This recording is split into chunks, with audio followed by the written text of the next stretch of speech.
बिस्मिल्लाहिर्रहमानिर्रहीम। अस्सलाम वालेकुम स्टूडेंट्स। आज का हमारा जो लेक्चर है वो functions implementation to logic gates. मतलब हमारे पास फंक्शंस होंगे, एक्सप्रेशंस होंगे, उनको हमने लॉजिक गेट्स में इम्प्लीमेंट करके देखना है। उससे पहले मैं कुछ क्वेश्चन लास्ट टाइम आपने पूछे थे जिनको मैं क्लियर कर देता हूँ। एक स्टूडेंट ने रिक्वेस्ट की थी कि ये जो मिन टर्म्स हैं के मैप के अंदर उनको कैसे लिखते हैं और उनकी क्या पोजीशंस होती हैं और क्या हम उसको मेमोराइज़ कर सकते हैं, तो उसके बारे में। तो सबसे पहले देखें कि आपके पास ये 4x4 का के मैप है। इसमें अगर तो आपने लेफ़्ट साइड पे ये जिसको मैं इन सर्कल कर रहा हूँ और टॉप हॉरिजेंटल जो है वहाँ पे अगर तो आपने एज इट इज़ ये वाला पैटर्न यूज़ किया है 0 0 0 1 1 1 1 0। ये भी मैंने बताया था कि इसका क्या हिंट है कि आप अगर 0 0 से स्टार्ट करते हैं और नेक्स्ट टर्म में सिर्फ एक बिट को चेंज होना चाहिए, एक वही होनी चाहिए। ऐसे ये देखें 0 0 से 0 1 है, तो जो ज़ीरो वाली पहली बिट है वो सेम है और दूसरी 0 0 था तो वो 0 1, मतलब सेकंड बिट ये वाली जो है ये चेंज हो गई है। इस तरह जब आपने नेक्स्ट जाना है फिर आपने एक बिट का चेंज करना है तो 1 1 होगी। उसके बाद अगेन नेक्स्ट सेल पे जाना है, फिर एक बिट का यहाँ पे चेंज करना है। तो इस तरह इसको आप याद रख लें कि कैसे हमने टॉप हॉरिजेंटल और लेफ़्ट कॉलम जो है लेफ़्ट मोस्ट कॉलम वहाँ पे ये जो बिट्स हैं उसको कैसे लिखना है। अगर आप ये दो चीज़ें लिख लेते हैं तो उसके बाद आपका जो है मिन टर्म्स, तो मिन टर्म्स को आप देखें 0 1 3 2। उसमें आपको ये वाला जो कॉलम है सेकंड लास्ट कॉलम अगर हम देखें तो इसकी पोजीशन यहाँ से चेंज हुई है। मतलब जनरली अगर हम 0 1 2 3 4 5 से देखें तो इसकी पोजीशन यहाँ पे बनती है लास्ट कॉलम फोर्थ कॉलम, पर इसको यहाँ पे लिखा गया है वो इस वजह से कि ये जो बिट्स का हमने 1 बिट्स का चेंज किया है उस रूल्स की वजह से इसकी पोजीशन पहले आ गई है। अगर हम ये 1 1 की जगह ऊपर 1 1 की जगह 1 0 यहाँ पे लिख देते तो फिर आपके सामने ये जो पैटर्न था बिल्कुल एक स्मूथ 0 1 2 3 4 5 6 7 से होना था। पर अभी भी आप इसको एज अ हिंट ऐसे याद रख सकते हैं कि जो लास्ट वाला कॉलम है वो पहले आना है और जो यहाँ पे जिस कॉलम की जगह थी वो लास्ट पे चला जाना है। ये चीज़ होगी। मतलब इन दोनों कॉलम की आपस में पोजीशन रिप्लेस हुई है। तो इसी तरह दो रोज़ की भी आपस में पोजीशन चेंज है। वो कौन सी हैं वो आपको मैं बता देता हूँ। वो भी इस तरह से देखें, ये जो लास्ट सेकंड लास्ट रो है इसकी पोजीशन बनती है बिल्कुल लास्ट रो में इधर, पर इसको ऊपर कर दिया है। वो क्यों? क्योंकि ये वाला जो 1 बिट चेंज वाला रूल है उसके अकॉर्डिंग इसकी पोजीशन भी ऊपर आ गई है। तो इस तरह से आपने अगर हिंट के तौर पे इसको मेमोराइज़ करना है कि कौन सी मिन टर्म कहाँ पे आएगी, तो इसको आप इस तरह से 0 1 3 2 4 5 7 6 और 12 13 15 14, मतलब जो लास्ट वाला एक नंबर है वो अपने पहले ले आना है। इसी तरह ये देखें अब 6 के बाद 12 आ गया डायरेक्ट, वो इस वजह से कि जो लास्ट रो थी वो हम ऊपर ले आए हैं और यहाँ वाली जो रो की पोजीशन थी वो नीचे चली गई है। तो ये एक मज़ीद मैंने इसको एक्सप्लेन कर दिया है और इजी वर्ड्स में आपको बता दिया है कि मिन टर्म्स को कैसे आप मेमोराइज़ कर सकते हैं कि एक 4x4 के कॉलम में वो कहाँ पे लोकेट कर रही है। अगर आपको मिन टर्म्स याद हैं कि इस वाले सेल में कौन सी मिन टर्म है तो फिर आप डायरेक्ट जैसे ये देखें ना 14 पे 1 है, तो आपको अगर ये पता है कि 14 मिन टर्म जो है उसकी लोकेशन ये है थर्ड रो फोर्थ कॉलम, तो आप इजीली वहाँ पे 1 प्लेस कर दें। तो ये चीज़ क्लियर होगी। अब हम मूव करते हैं अपने जो आज का लेक्चर है उसकी तरफ। तो वो जैसे कि मैंने आपको बताया था कि NAND एंड NOR इम्प्लीमेंटेशन। तो अभी ये देखें, अगर आपके पास ये फंक्शन है XYZ होल कॉम्प्लीमेंट, तो उसको कैसे हम इम्प्लीमेंट करेंगे? सिंपल आप ये देखें कि प्रोडक्ट है तीनों वेरिएबल की, तो एंड गेट यूज़ करेंगे, फिर उसका कॉम्प्लीमेंट है तो कॉम्प्लीमेंट के लिए आगे आपने ये नॉट गेट का सिंबल लगा दिया है। तो ये नॉट गेट भी है और एज आ होल इसको हम कह सकते हैं ये नैंड गेट है। इसका और नाम भी है एंड इन्वर्ट, ठीक है। एंड ये एंड है और ये इन्वर्ट है। होल एज आ होल ये नैंड गेट भी है। इसी तरह नॉर गेट को देखते हैं कि फंक्शन हमारे पास ये है कि x complement y complement and z complement, तो ये इक्वल टू दिस भी है XYZ होल कॉम्प्लीमेंट के। तो इसको अगर आपने इम्प्लीमेंट करना है तो सबसे पहले देखें XYZ वेरिएबल का स्टार्ट में ही आपने कॉम्प्लीमेंट लेना है। तो ये तीनों का कॉम्प्लीमेंट स्टार्ट में है, फिर उनको ऐड अप कर देना। ऐड अप करने के लिए आपने ये OR गेट यूज़ किया है, तो फाइनल आपकी आउटपुट जो है वो F फंक्शन के इक्वल आ गई है। तो ये जैसे एक सिंपल आपको पहले भी ये चीज़ करवाई थी, थोड़ा सा रिपीट की है क्योंकि इसके बाद हमने थोड़े से कॉम्प्लेक्स फंक्शन जो है उनकी इम्प्लीमेंटेशन करनी है, उनके इक्विवेलेंट देखने हैं हमने। तो इसलिए ये चीज़ अगर रिवाइज़ हो जाए तो बेहतर है आपके लिए। चलें अब नेक्स्ट देखते हैं। यहाँ पे आप देखें कि नॉर इक्विवेलेंट जो है वो देखना है हमने। ये फंक्शन हमें पता है f is equal to XYZ। इसका पहले और आपने OR गेट लिया, फिर पूरे का आपने कॉम्प्लीमेंट ले लिया। तो सिंपल ये आपके सामने है, ये OR गेट है, देन आपने कॉम्प्लीमेंट यूज़ कर लिया। इसी का आप देखें इक्विवेलेंट इसका ये आ जाएगा कि आप इसके तीनों वेरिएबल का सेपरेट कॉम्प्लीमेंट लेके एंड गेट ले लें, तो वो एज इट इज़ आप इसको ऐसे ले सकते हैं। तो ये नॉर इम्प्लीमेंटेशन कह लें। प्रीवियस स्लाइड में हमने नैंड इम्प्लीमेंटेशन या नैंड का इक्विवेलेंट भी हमने देख लिया। चलें जी, अब अगेन आपके पास है NAND implementation of this function. इसमें सबसे पहले हम सिंपल इस फंक्शन को ड्रा करेंगे। तो ए बी जो है वो मल्टीप्लाई हो रहे हैं, ए बी वेरिएबल, इनके लिए हमने नैंड गेट ले लिया। ये है, ठीक है। पहली जो हमारी पास टर्म है ये वाली, इसको हमने एंड गेट के ज़रिए शो कर दिया। फिर सी डी को हमने एज इट इज़ करना है, ये सी डी आपके सामने। देन ई जो है वो डायरेक्टली ऐड हो रही है इन दोनों के साथ। तो ये एक, ये दो और ये ई एज 3 जो है तीनों ऐड हो रहे हैं किसके साथ? एक OR गेट के साथ, और ये आपके पास फाइनल आउटपुट F आ गई। ठीक है, ये जैसे हमने फंक्शन हमें अवेलेबल था उसका हमने एंड और इम्प्लीमेंटेशन कर ली। अब देखते हैं कि सेम फंक्शन एक डिफरेंट गेट के साथ कैसे इम्प्लीमेंट हो सकता है। यहाँ पे तो हमने एंड और गेट यूज़ की है, क्या हम सेम यही फंक्शन नैंड नॉर गेट से भी हम उसको इम्प्लीमेंट कर सकते हैं? तो डेफिनेटली उसको भी कर सकते हैं। कैसे? ये देखें, अब यहाँ पे आपने नैंड गेट यूज़ किए हैं, तो नैंड गेट यूज़ करते हुए आपने इसका जो नॉट गेट है उसको निगलेक्ट करना है या उसको एलिमिनेट करना है उसके इम्पैक्ट को। तो उसके लिए आपको ये जो इन्वर्ट का साइन है ये अगले वाले इन्वर्ट के साथ नलीफाई कर लें या इसको एलिमिनेट कर देगा। इसी तरह ये वाला सी डी की जो प्रोडक्ट है वो भी आगे हो रही है, और ई हमारे पास रहेगा। तो ई हमने इनपुट ही एज ई कॉम्प्लीमेंट ली है।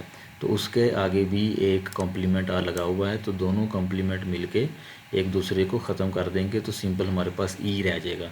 तो फाइनल आउटपुट आपकी वही है जो आपने यहाँ से ऑब्टेन की थी। तो जस्ट ये हुआ है कि हम गेट्स भी चेंज कर सकते हैं। अगर यहाँ पे एंड और गेट है तो यहाँ पे नैंड और इन्वर्ट और गेट है। इसी तरह आप एक और तरीके से भी सेम फंक्शन जो है उसको इम्प्लीमेंट कर सकते हैं। वो कैसे कि आपके पास 3 नैंड गेट हैं, उसको जो आपने फाइनल आउटपुट के साथ ऐडअप किया है तो आपने देखा होगा जो ट्रूथ टेबल हैं वो और गेट का इक्वल होता है नैंड गेट के साथ। ठीक है, ये आपने स्टार्ट में हमने एक लेक्चर में आपको करवाए थे। तो और गेट का जो ट्रुथ टेबल है वो इक्वल्स टू है नैंड गेट के, तो इसलिए ये जो तीनों ऐड अप हो रहे हैं यहाँ पे हम ऐड करने के लिए एज नैंड गेट भी यूज़ कर सकते हैं। तो सेम फंक्शन दो डिफरेंट गेट के साथ एंड और गेट के साथ भी इम्प्लीमेंट हुआ है, नैंड इन्वर्ट और गेट के साथ भी इम्प्लीमेंट हुआ है, और सिर्फ सिंपल नैंड गेट के साथ भी ये फंक्शन इम्प्लीमेंट हुआ है। तो इट मीन्स कि ये आपसे कहा जा सकता है, आपको एक रिक्वायरमेंट दी जा सकती है कि ये एक फंक्शन है, इसको आपने इम्प्लीमेंट करना है by using NAND get only. तो उसको फिर आपको सोल्व करना पड़ेगा। चलें जी, अब हमारे पास देखें ये एक नैंड इम्प्लीमेंटेशन की एग्जांपल है। इसमें आपने करना ये है कि implement the following function using NAND get only. ठीक है, ये मैं आपको प्रीवियस कहा कि आपसे क्वेश्चन पूछा जा सकता है, तो ये उसकी एग्जांपल है। तो सबसे पहले ये फंक्शन गिवन है, हमें इस फंक्शन में देखें कि आपने 1 कहाँ पे प्लेस करना है। 1 आपने 0 और 6 पे प्लेस करना है। ये लें 0 और 6, ये M0 है, ये M6 है, तो यहाँ पे आपने 1 प्लेस किया। अब इससे इस के मैप से हमने एक्सप्रेशन बनाना है। तो ये आपके पास एक्सप्रेशन देखें, यहाँ पे x जो है सॉरी इसके बाद ग्रुप बनाने थे, तो 2 ग्रुप बने हमारे पास। इस ग्रुप में देखें कि आपके पास तीनों वेरिएबल जो हैं वो अनचेंज्ड हैं, 0 0 0 हैं। तो हम क्या लिखेंगे, x complement y complement z complement. तो ये वाला जो है इसमें x आपके पास 1 है और y भी 1 है, जबकि z 0 है, तो x y as it is z का कॉम्प्लीमेंट आ जाएगा। तो इसको आप इस तरह से लिख सकते हैं। अच्छा, अब अगर फंक्शन का मैं कॉम्प्लीमेंट ले लूँ तो वो क्या हो जाएगा, कॉम्प्लीमेंट लेने से ये हमारे पास by using De Morgan's theorem इस तरह से ये टर्म भी बन सकती है। अब डी मॉर्गन्स थ्योरम स्टार्ट में हमने Boolean algebra, Boolean expressions mathematics में किया था, तो उसको मैं कोशिश करूँगा कि इस लेक्चर में थोड़ा सा रिवाइज़ अगेन कर दूँ, क्योंकि डी मॉर्गन्स थ्योरम यहाँ पे 2-3 जगह पे यूज़ हो रहा है। तो ये देखें, ये हमें एक फ़ंक्शन गिवन था, फंक्शन का उन्होंने ये कहा कि इसकी आपने इम्प्लीमेंट करना है यूजिंग नैंड गेट। तो इस फंक्शन को सबसे पहले हमने के मैप में इसकी मैपिंग की, मैपिंग करने के बाद ग्रुपिंग की, ग्रुपिंग करने के बाद इसका एक्सप्रेशन लिखा है हमने। यहाँ तक काम हो गया। अब लास्ट स्टेप हमारा रह गया है कि इस एक्सप्रेशन को इम्प्लीमेंट करना है बाय यूजिंग नैंड गेट, वो देख लेते हैं। तो उसमें ये देखें आपके पास अगर ये फंक्शन जो हमने ड्रा किया था उसको बाय यूजिंग नैंड गेट आपने इम्प्लीमेंट करना है। तो सबसे पहले आपने इनपुट ले रहे हैं x complement y z complement की।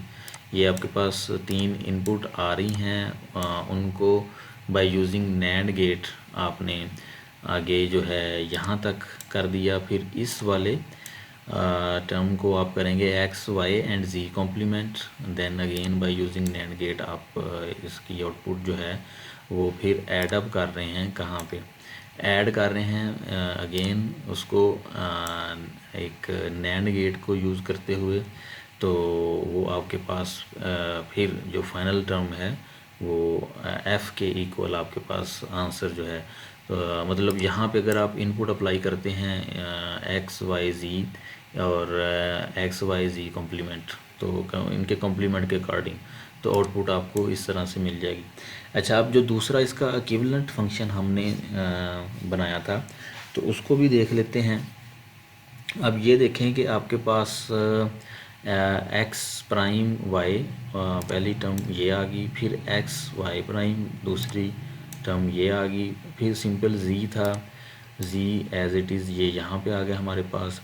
तो फिर इन तीनों को हम अगेन एक नैंड गेट के ज़रिए जोड़ रहे हैं, मतलब इनका जो नैंड इक्वल टू आर है वो ले रहे हैं। तो उसके बाद जो हमारे पास आउटपुट है वो ये है, आउटपुट ये है, पर इसी आउटपुट से हमने f लेना है क्योंकि ये f कॉम्प्लीमेंट है, तो उसको अगेन हम नैंड गेट के साथ इस तरह से मिला देंगे। अब आपने स्टार्ट में ये चीज़ भी पढ़ी थी कि नैंड गेट जो है वो यूनिवर्सल गेट है। इट मीन्स कि नैंड गेट हर तरह के गेट के लिए यूज़ हो सकता है। अब यहाँ पे आपको लग रहा होगा कि ये नैंड गेट से नॉट गेट कैसे किया होगा। यहाँ पे देखें ना, f कॉम्प्लीमेंट है और ये आपको जस्ट f दे रहा है। तो नैंड गेट में आपने ये चीज़ देखी थी कि अगर हम दोनों इनपुट को कंबाइन कर दें नैंड गेट में, तो वो अगर यहाँ पे x है तो आउटपुट पे x बार आपको मिलेगा। अगर यहाँ पे x बार है तो आउटपुट पे आपको x अवेलेबल है। वैसे तो नॉट गेट का ये सिंबल है, ठीक है। तो ये चीज़ हमने वेरीफाई भी की थी कि दो नैंड गेट एक नैंड गेट की जो दोनों इनपुट्स हैं उनको कंबाइन कर देंगे तो वो नॉट गेट बन जाता है। ये मेरे ख्याल से मैंने क्वेश्चन भी किया था आपसे कि how can we make NOT gate by using NAND gate.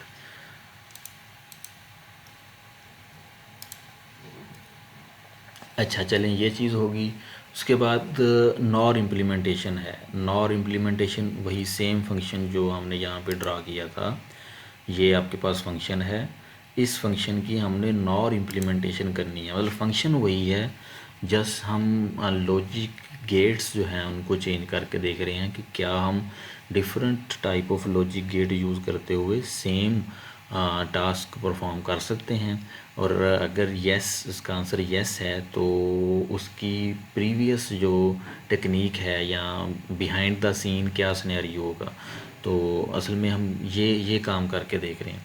तो यहाँ पे देखें अगेन ये फंक्शन जो लास्ट स्लाइड पे हमने फाइनल ड्राइव किया था, उसको बाय यूजिंग डिमॉर्गन थ्योरम हम ऐसे भी लिख सकते हैं टू इम्प्लीमेंट नॉर फंक्शन। तो अब डिमॉर्गन थ्योरम यहाँ पे देखें, जस्ट डिमॉर्गन थ्योरम लिखा है। अब अगर आपको डिमॉर्गन थ्योरम नहीं पता, आप कभी भी अंडरस्टैंड नहीं कर पाएंगे कि ये स्टेप यहाँ से ये वाला कैसे हुआ है। तो इसलिए आपकी आसानी के लिए मैंने डिमॉर्गन थ्योरम की कुछ स्लाइड्स रिपीट यहाँ पे कर रहा हूँ। उसमें देखें सबसे पहले ये हमने किया था बोलियन अलजबरा मैथमेटिक्स में। तो डिमॉर्गन थ्योरम क्या था, उसकी पहली स्टेटमेंट देखें, the complement of a product of variables is equal to the sum of the complements of the variable. के प्रोडक्ट का कॉम्प्लीमेंट वो इक्वल्स होता है, दोनों टर्म दो हैं या तीन हैं उनके कॉम्प्लीमेंट के सम के। इसी तरह इसको एक और तरीके से भी डिफ़ाइन किया जा सकता है, वो क्या है, द कॉम्प्लीमेंट ऑफ टू और मोर एंडेड वेरिएबल्स। वही बात कि ये दो वेरिएबल एंड हो रहे हैं एक दूसरे के साथ, एंड मीन के प्रोडक्ट हो रही है इनकी, और इनका कॉम्प्लीमेंट वो किसके इक्वल है, is equal to OR of the complements of the individual variables. वही चीज़ जो यहाँ पे है थोड़ा सा उसे मॉडिफाई करके यहाँ पे एंडेड और गेट के लिहाज से आपको बताया गया है। तो इसका जो फार्मूला से इसको एक्सप्रेस करते हैं वो कैसे, वो ये है। तो अब आप देखें कि अगर दो वेरिएबल की प्रोडक्ट का हम कॉम्प्लीमेंट लेते हैं तो बाय यूजिंग डिमॉर्गन्स थ्योरम वो equal to separate individual complement and their sum, वो इसके इक्वल आ जाता है। उसके बाद डिमॉर्गन्स सेकंड थ्योरम जो था वो ये है कि अगर आप एक और ऑड वेरिएबल्स, मतलब और गेट के जो वेरिएबल हैं, अब आपके सामने है कि ऑड वेरिएबल क्या हैं, कि ये दो वेरिएबल हैं एक दूसरे के साथ ऐड अप हो रहे हैं, जिसको हम कह सकते हैं ऑड वेरिएबल। इनका कॉम्प्लीमेंट है ये इक्वल टू हो जाएगा individual complement of their product. तो ये सेकंड थ्योरम है। तो इसको देखते हुए ये देखें आपके सामने ये एक वेरिएबल का सेट है, ये सेकंड है, ये थर्ड है। तो इनका कंप्लीट अगर एफ़ कॉम्प्लीमेंट, ये एफ़ कॉम्प्लीमेंट है, एफ़ कॉम्प्लीमेंट लेते हैं तो वो इक्वल्स टू दिस आ जाएगा कि उनकी प्रोडक्ट के कॉम्प्लीमेंट के इक्वल। अब जब इंडिविजुअल प्रोडक्ट के कॉम्प्लीमेंट लिए तो एक्स का कॉम्प्लीमेंट जब लिया, एक्स कॉम्प्लीमेंट लिया तो एक्स रह गया, वाई का लिया तो वो वाई आ गया। इसी तरह यहाँ पे एक्स का कॉम्प्लीमेंट आ गया और वाई का जब दो दफ़ा कॉम्प्लीमेंट वो निगलेक्ट हो गया, इस और जी का इंडिविजुअल कॉम्प्लीमेंट आपके सामने है। तो ये बाय यूजिंग डिमॉर्गन्स थ्योरम आपने इस एक्सप्रेशन को ऐसे चेंज कर लिया। क्यों चेंज किया? क्योंकि हमने नॉर इम्प्लीमेंटेशन करनी थी। नॉर इम्प्लीमेंटेशन इसकी अब आपके लिए इजी हो जाएगी। कैसे? कि पहले तो x प्लस वाई इनका आपने इनको ऐडअप करना है। ऐडअप करने के लिए आपने नॉर गेट लिया तो वो आपके पास ये आ गई पहली टर्म, ठीक है। उसके बाद आपने क्या किया है कि x कॉम्प्लीमेंट प्लस वाई, वो आपके पास ये आ गई, और देन ओनली z कॉम्प्लीमेंट। तो यहाँ इनकी जो आउटपुट है उसको आपने again by using NOR gate combine किया और फाइनल आउटपुट आपके सामने है। तो इसी फंक्शन को अगर हम इस फॉर्म में देखें तो वो आपके पास पहले देखें एक्स वाई ज़ी का जो नॉर गेट है वो है, फिर X complement Y complement and Z उसके साथ आपने देखा है। तो जो फाइनल आउटपुट आपकी ये आ रही है उसको आपने अगर कॉम्प्लीमेंट को चेंज करना है तो अगेन नॉर गेट जो है उसको आपने उनकी जो दोनों इनपुट को कंबाइन किया है तो वो एज अ नॉट गेट भी बिहेव करेगा, इस तरह से एज अ नॉट गेट भी बिहेव करेगा। तो आपकी जो एफ़ कॉम्प्लीमेंट है वो इक्वल टू एफ़ आ जाएगा। तो यहाँ से आप दो आउटपुट ले रहे हैं, एफ़ और एफ़ कॉम्प्लीमेंट। यहाँ पे आप सिंपल एक आउटपुट ले रहे हैं। ये बिल्कुल सेम है प्रीवियस स्लाइड में जैसे हमने नैंड गेट के साथ इसकी एग्जांपल की थी। चलिए यहाँ तक आपने कर लिया। अब आगे कौन सी इम्प्लीमेंटेशन है? ये इम्प्लीमेंटेशन है एंड और इनवर्ड इम्प्लीमेंटेशन। तो इसमें आपके पास फंक्शन जो है वो ये है, आप देख सकते हैं रेड कलर में जो लिखा हुआ है, F is equal to A B plus C D plus E complement. तो इनको सिंपल जो एंड नॉर गेट के साथ किया हुआ है वो आपके सामने है, ये वाला जो इम्प्लीमेंटेशन है। देन सेम यही इम्प्लीमेंटेशन एंड नॉर गेट के साथ भी आप कर सकते हैं। तो वो इस तरह से आपके पास आ जाएगी। एंड या इन्वर्ट एंड कह सकते हैं, एंड नॉर कह सकते हैं आप। फिर यही सेम इम्प्लीमेंटेशन जो है आपने नैंड एंड गेट के साथ भी इसको कर सकते हैं।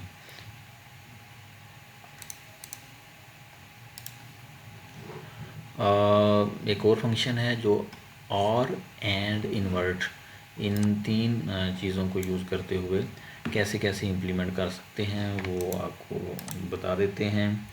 कि ये फंक्शन है A plus B into C plus D into E whole complement. तो ये आपके सामने जो आ जाएगा, तो जैसे कि ये आपके पास फंक्शन था F is equal to A plus B into C plus D E और इनका होल कम्प्लीमेंट। तो इसको भी डिफरेंट तरीके हैं आपके पास इम्प्लीमेंट करने के, और नैंड गेट और एंड नैंड गेट यूज़ करते हुए, देन और नैंड गेट नैंड इस तरह से, ये जो इन्वर्ट और के साथ है। फिर आप नॉर और गेट यूज़ करते हुए भी सेम फंक्शन जो है उसको इम्प्लीमेंट कर सकते हैं। तो आई होप कि अब आपकी अंडरस्टैंडिंग डेवलप होगी। इसको आप अपने तौर पे भी करके देखें। इसको वेरीफाई करने का तरीका ये होता है कि 3 वेरिएबल हैं या 4 वेरिएबल हैं, उनका ट्रूथ टेबल आप बनाएं। ट्रूथ टेबल बनाने के बाद आप जो है आउटपुट देखें, ठीक है। लेट्स सपोज मेरे पास A 1 है, B 0 है, C 0 है एंड D 1 है, A B C D and E 5 variable हैं ये वाले, ठीक है। इसको अगेन मैं 0 कह देता हूँ। तो ये एक मेरे पास केस है 1 0 0 1 0। तो इसको आउटपुट पे लेके जाके देखें कि आउटपुट पे आपके पास क्या आ रहा है। लेट्स सपोज अभी मैंने यहाँ से नहीं देखा, मैं इसको जस्ट सपोज करें कि आउटपुट पे 0 आ रहा है। तो सेम यही केस इधर भी इम्प्लीमेंट करके देखें 1 0 0 1 0।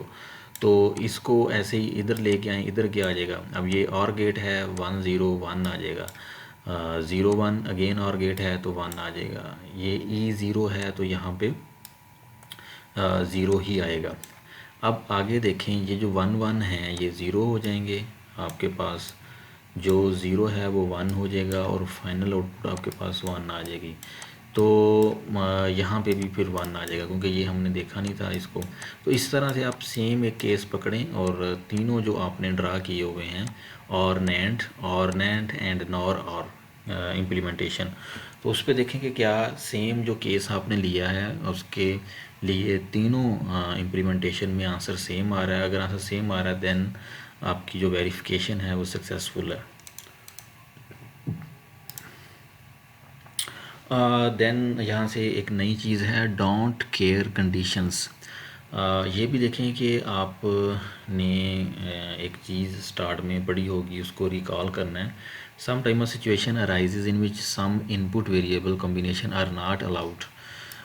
वो इनपुट वेरिएबल कॉम्बिनेशन BCD में नॉट अलाउड थे। वो कौन से थे, अगर आप उसको रिकॉल करें तो 9 के बाद वाली जितनी टर्म्स थी वो BCD के लिए इनवैलिड थी या वो अननोन थी। उनको BCD सिस्टम में अननोन टर्म, इनवैलिड टर्म्स के नाम से हमने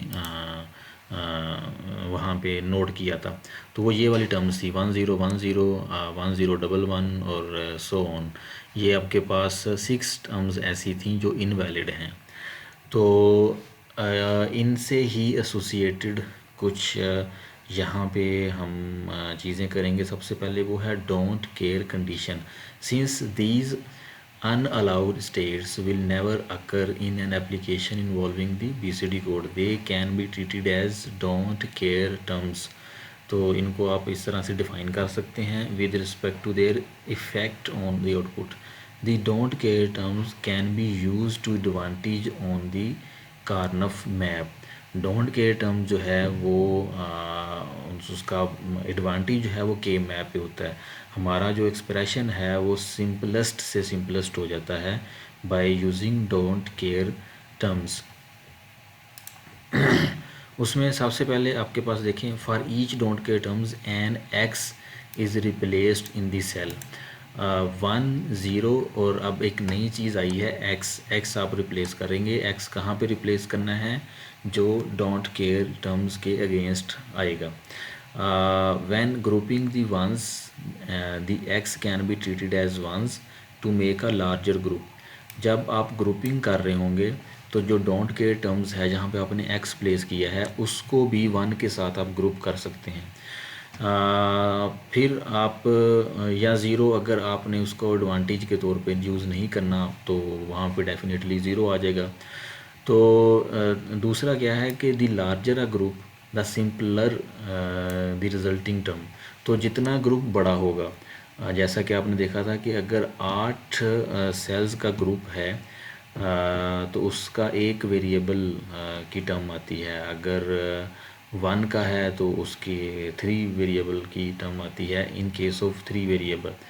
तो इस तरह से जितना बड़ा ग्रुप होगा उतनी उसकी टर्म जो है वो शॉर्ट होगी।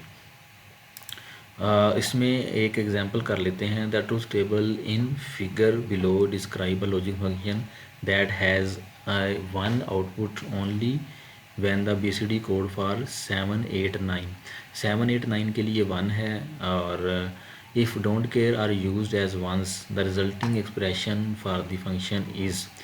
तो ये आपके पास 1 उन्होंने बताया कि 1 आपके पास कहाँ कहाँ पे है, 7 8 एंड 9 पे आपके पास 1 है। और इसके अलावा जो डोंट केयर टर्म है वहाँ पे एक्स प्लेस करें। तो ये आपने A B C D 4 variable का के मैप आपने लिया, उसमें 7 ये आपके पास M7 थी, M8 एंड M9 वहाँ पे आपने 1 प्लेस किया।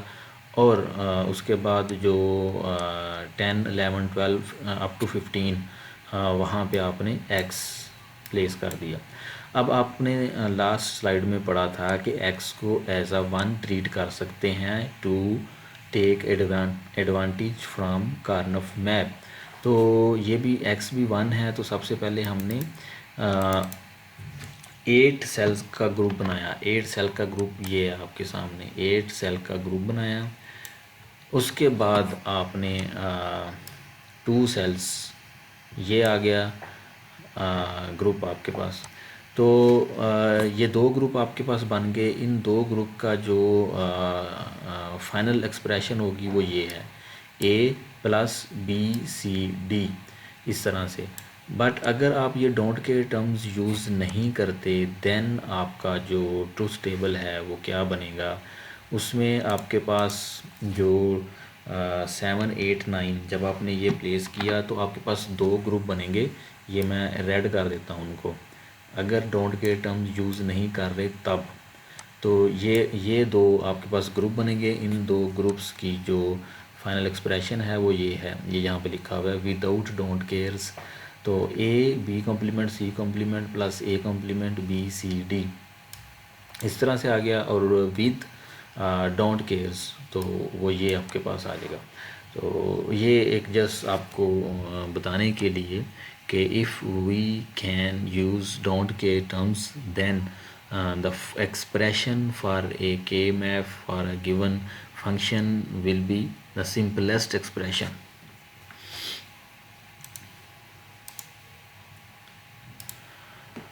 चलें अब नेक्स्ट इसका जो रिलेटेड प्रॉब्लम है वो आपके सामने है कि प्रॉब्लम कैसे है। Statement simplify the Boolean function, इस फंक्शन को आपने सिंप्लीफाई करना है by using don't care terms on this location 0 to 5, और जो 1 है वो इन लोकेशन पे 1 है।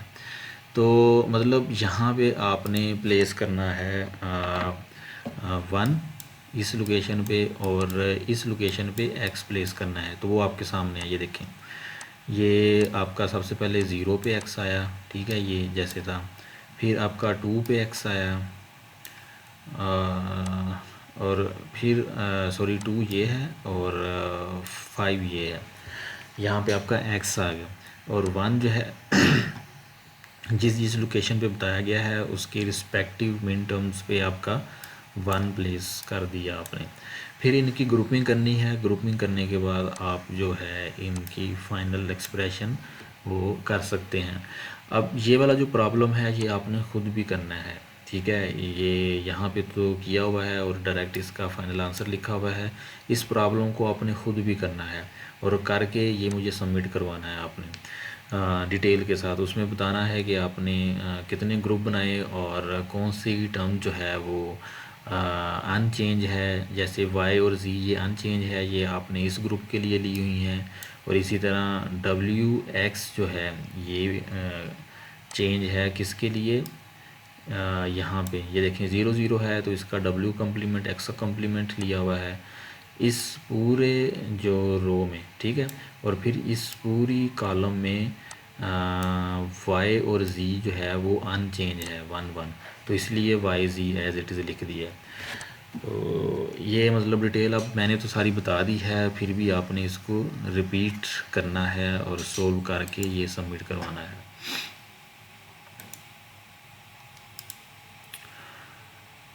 ये उसी से रिलेटेड है, ठीक है। इसको आप ऐसे भी ग्रुपिंग कर सकते हैं 4 की, और ये इस तरह से, ठीक है। तो ये आपने वहाँ पे मतलब आपको मैंने इसलिए दिया है कि आप पॉसिबल कॉम्बिनेशन देख के इसके जो आउटपुट फंक्शन है वो ड्रा करें। अब यहाँ से शुरू होता है 5 वेरिएबल के मैप।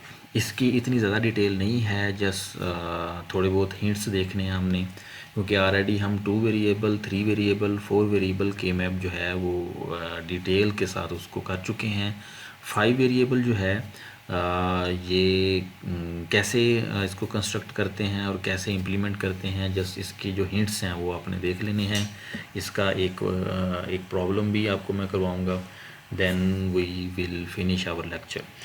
तो यहाँ पे देखें के मैप फॉर 5 वेरिएबल, इसमें 32 सेल आएंगे। पहली चीज़ 32 सेल आएंगे, और एक्चुअली ये कंस्ट्रक्ट कैसे होता है, 2 4 वेरिएबल मैप्स जिसमें 16 सेल ईच, मतलब एक जो 4 वेरिएबल का के मैप है उसमें 16 सेल होते हैं। अगर हम 2 यूज़ करें तो वो 32 सेल हो जाएंगे, और उसको हम एज अ 32 सेल 5 वेरिएबल के मैप कह सकते हैं। 5 वेरिएबल के मैप के जो वेरिएबल हैं वो A B C D E can be constructed using 2 variable map with which you are already familiar. 4 variable के 2 मैप को अगर हम जोड़ें तो 5 वेरिएबल के मैप बन सकता है।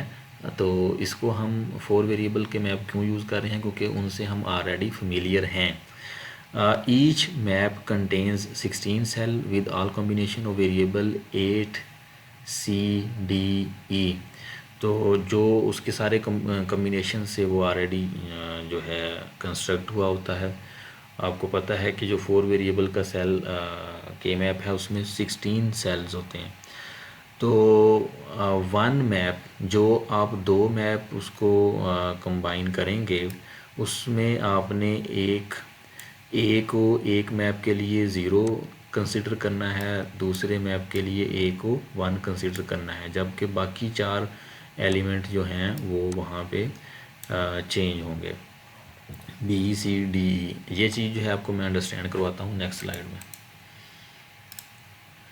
ये देखें जी, ये आपके पास 5 वेरिएबल के मैप है। अब 5 वेरिएबल के मैप कैसे है, ये वेरिएबल आपके पास हैं ए बी सी डी ई, ये आपके पास 5 वेरिएबल हैं। हमने क्या किया है कि 2 के मैप बनाए बाय यूजिंग दीज 4 वेरिएबल्स। उसमें ये देख सकते हैं B C D E, B C D E. अब ये दोनों बज़ाहिर तो हमें लग रहे हैं कि सेम है, ये भी सेम है, इसमें 4 वेरिएबल यहाँ पे यूज़ हो रहे हैं, 4 यहाँ पे यूज़ हो रहे हैं। तो डिफरेंस क्या है, ये वाला जो के मैप है इसमें हम ए को एज अ ज़ीरो ले रहे हैं, हर सेल में ए ज़ीरो होगा, मतलब ये 0 0 0 है इसमें, ठीक है, 0 0 0 0 है, यहाँ पे स्टार्ट में ए आएगा। तो जो ए इधर हम लिया जा रहा है वो ए है 0, तो ये 5 0। अब यहाँ पे भी ये देखें, ये 0 0 0 0 है, जबकि ए यहाँ पे 1 है, तो स्टार्ट में हम 1 लिख देंगे, ठीक है। तो ये डिफरेंस है 32 cells 5 variable, how can we implement it by using 2 4 variable के मैप। तो आई होप कि अब आपको अंडरस्टैंड हो गया होगा। यहाँ पे हर सेल के लिए ए जो है वो 1 है, जबकि यहाँ हर सेल के लिए ए जो है वो 0 है। बस इतनी चीज़ आपने याद रखनी है। उसके बाद देखें, the best way to visualize cell adjacencies between the 2 16 map to imagine that A0 map is placed on top of A1 map. जो सेल एडजेसेंसी है वो आपने ये देखना है कि जो A1 मैप जो है वो बिहाइंड द A0 मैप है। तो इसको आप 3 डायमेंशन देखें कि एक आपके पास बॉक्स है, उसके ऊपर आपने एक बॉक्स रखा हुआ है, उस बॉक्स, दोनों बॉक्स जो हैं उनके 16-16 सेल्स हैं। तो जो बॉक्स ज़ीरो जो है, मैं इनको नाम देता हूँ बॉक्स ज़ीरो, बॉक्स वन। जो बॉक्स ज़ीरो है उसका हर सेल एडजेसेंट है बॉक्स वन के अकॉर्डिंग टू करस्पॉन्डिंग सेल्स। इस तरह से आप इस चीज़ को अंडरस्टैंड कर सकते हैं। तो ये यहाँ पे देखें फिगर से भी समझाने की कोशिश की गई है कि ये जो के मैप है इसमें A0 है, जबकि ये के मैप में A1 है, और ये इसके साथ ये डॉटेड लाइंस के ज़रिए बताया गया है, एक वो ब्लॉक बनाया गया है, जैसे वो एक बॉक्स नहीं बनाते थे आप ज्योमेट्री में। तो ये जो सेल है ये एडजेसेंट है इस सेल के, ये इस सेल के, ये इस सेल के एडजेसेंट है, ये वन इस वन के एडजेसेंट है। इस तरह से आप इसको देख सकते हैं। तो ये इसके एडजेसेंट भी है, और डेफिनेटली ये एक सेल जो जैसे आपने पहले 4 वेरिएबल के मैप में किया था कि ये सेल इसके एडजेसेंट है, इसके एडजेसेंट है, इसके इस साइड पे जो top right left top bottom जो भी सेल होते हैं वो इसके एडजेसेंट है। पर एक अब फिफ्थ वाला सेल भी एडजेसेंट इसके आ गया, वो कौन सा है, ये वाला ज़ीरो के लिए जो यहाँ पे पोजीशन आ रही है। अब ये देखें, simplified expression taken from the map is developed as follows. उसमें आपने जो एक्सप्रेशन डेवलप की है, the term for the yellow group is DE। ये आपने जस्ट ग्रुप इसमें आपके सामने है, जो येलो ग्रुप है उसकी जो टर्म है वो DE बन रही है। इसी तरह ऑरेंज की B कॉम्प्लीमेंट CE, और रेड की ये। Then terms for grey cell grouped with the red cell is this. तो इसको फाइनल जो SOP एक्सप्रेशन है वो आप इस तरह से इसका लिख सकते हैं। फाइनली ये लास्ट एग्जांपल है आज के लेक्चर की, और 5 वेरिएबल एक्सप्रेशन है एक, इसको हमने सिंप्लीफाई करना है। तो ये आपको क्वेश्चन गिवन है, ठीक है, 5 वेरिएबल। तो ये इसकी स्टैंडर्ड SOP वेरिएबल एक्सप्रेशन है। स्टैंडर्ड एक्सप्रेशन मींस इसमें कोई भी टर्म ऐसी नहीं है जिसमें कोई वेरिएबल मिस होगा। हर टर्म में 5 के 5 वेरिएबल अवेलेबल हैं। अब इसको हमने सिंप्लीफाई करना है। कैसे करेंगे, पहले तो ये जहाँ जहाँ पे लोकेट कर रही हैं उधर आपने 1 लिखना है। अब देखें 1 कैसे, ABCDE सब का कॉम्प्लीमेंट है। तो ये कहाँ पे ये वाली कंडीशन होती है, पहले सेल में। ये इसमें देखें BCDE 0 0 हैं और A भी 0 है, तो पाँचों एलिमेंट ज़ीरो, दैट मीन्स पाँचों का कॉम्प्लीमेंट वो यहाँ पे आ गया। इसी तरह आप यहाँ पे चले जाएं, A और B का कॉम्प्लीमेंट है, दैट मीन्स A और B 0 हैं, C 1 है, D और E भी 0 हैं। तो वो देखें कहाँ पे है, A B 0 हैं, C 1 है, ये यहाँ तक हम पहुँच गए। फिर D E B 0 हैं, तो वो ये है, ये वाला सेल है, ठीक है। इस सेल में भी आपने 1 लिख दिया। तो इसी तरह आप हर टर्म को लोकेट करते करते वहाँ पे 1 प्लेस कर देंगे। अब ये देखें A1, ये कहाँ पे है, ये वाली कोई टर्म होगी। इस टर्म को देख लेते हैं कहाँ पे लोकेट है। A1 है, B1 है, C1 है, A1 है, B1 है, C1 है, यहाँ पे आ गए हम।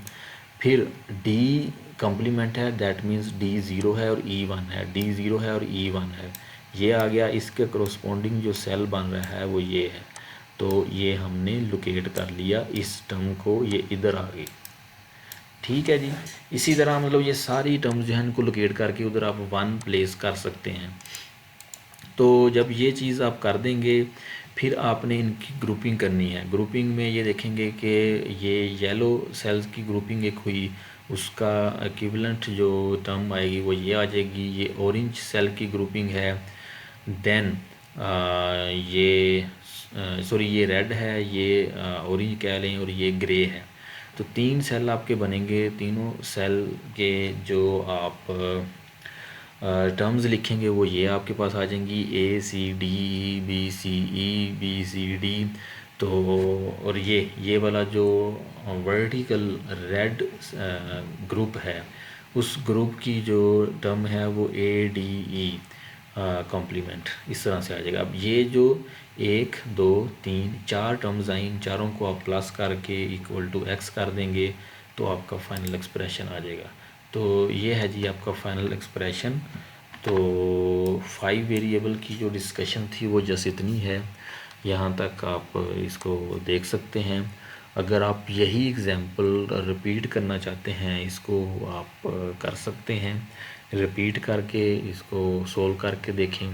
तो मतलब अगर आप 5 वेरिएबल के मैप एक कर लेते हैं तो मेरा ये ख़्याल है, मेरा मानना ये है कि आपको 4 वेरिएबल जो है वो डिफ़िकल्ट नहीं लगेगा, 3 वेरिएबल डिफ़िकल्ट नहीं लगेगा, 2 वेरिएबल तो कह लें कि बहुत ही सिंपल फिर आपके लिए हो जाएगा। तो लिहाजा ये वाली जो लास्ट एग्जांपल है 5 वेरिएबल की, इसको ज़रूर एक दफ़ा आपने करके देखना है। तो ये आज का हमारा लेक्चर यहाँ पे ख़त्म होता है। तो इंशाल्लाह नेक्स्ट वीक एक नए चैप्टर के साथ आपके साथ मिलते हैं दोबारा से। तो इस लेक्चर से अगर आपको कोई कन्फ्यूजन है उसको साथ साथ नोट किया करें, और जब मैं आपसे पूछता हूँ ड्यूरिंग आवर लेक्चर तो उसमें आप क्वेश्चन कर सकते हैं, ठीक है। तो कॉन्फिडेंस के साथ क्वेश्चन करें, उस पे ये होता है कि काफ़ी चीज़ें क्लियर होती हैं, डिस्कशन हो जाती है, और जो दूसरे स्टूडेंट्स हैं उनकी भी रहनुमाई हो जाती है। तो इंशाल्लाह मिलते हैं नेक्स्ट लेक्चर में, तब तक के लिए अल्लाह हाफिज़।